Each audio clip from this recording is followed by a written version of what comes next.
Dito sa Norway, kapag Holy Week, sirado lahat.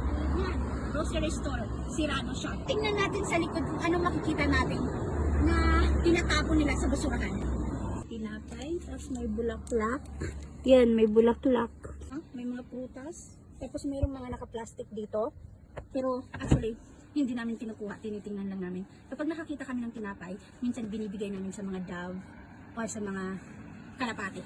May napupulot sa basurahan. Oh. Whey protein. Oh, para sa exercise. Yeah. Diba? That's awesome. Ito sa likod nito.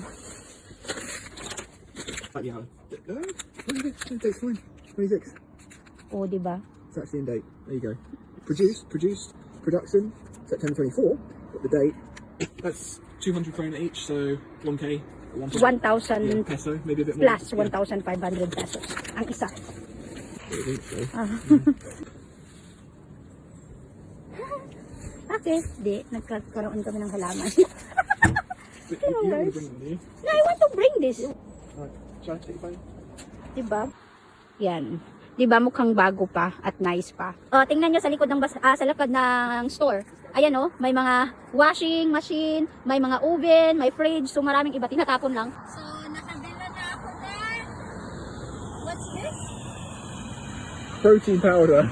Yeah, pero I can make this. I can use this for skincare. Or milkshake or cakes. Yeah, and this one is flour. Daffodil.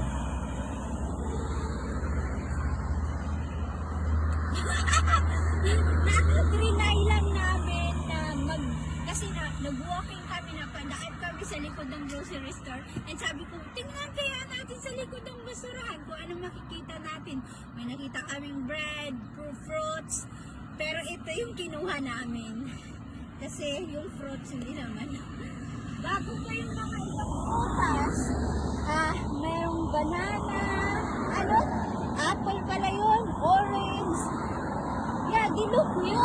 Pero hindi namin kinuha. Ito lang.